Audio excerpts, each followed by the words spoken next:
네.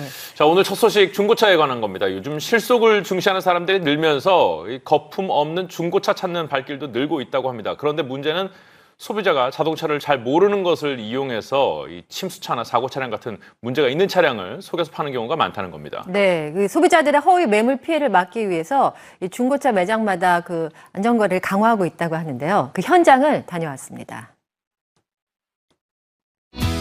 경제 불황 속 활기를 띠는 중고차 시장. 저렴한 가격에 구매할 수 있어 중고차에 대한 선호도가 높아지고 있다는데요. 문제는 안전한 중고차 거래. 해마다 늘어나는 중고차 허위 매물로 피해를 보는 사례가 많다는데요.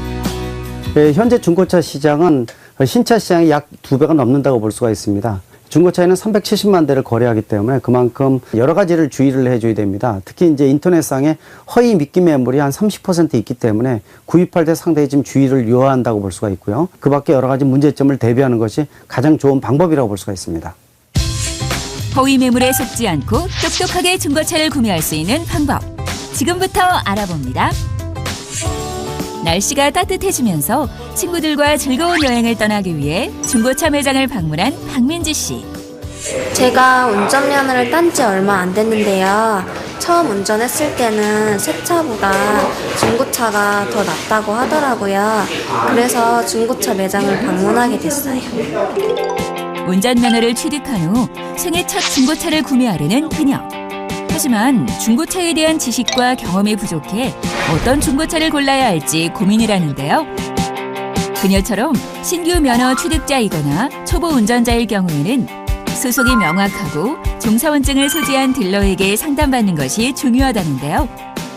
일부 중고차 직거래 딜러는 무자격증 신분임에도 불구하고 대포폰 및 대포 통장 등으로 신분을 위조하여 버젓이 판매 행위를 벌이곤 합니다. 이러한 딜러들은 잘못된 방법으로 중고차를 알선할 가능성이 크기 때문에 종사원증을 갖춘 딜러와 상담하시길 바랍니다. 딜러와의 상담을 통해 자신이 원하는 중고차를 찾았다면 시험운전을 요청해야 하는데요.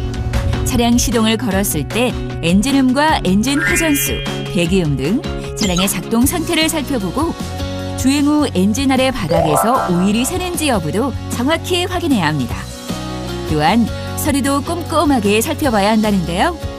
사고 이력표에 성능 상태 기록부를 필수적으로 확인하셔야 합니다. 자동차 등록증에 상품용이라고 표시되어 있는지를 꼭 체크를 하셔야 합니다.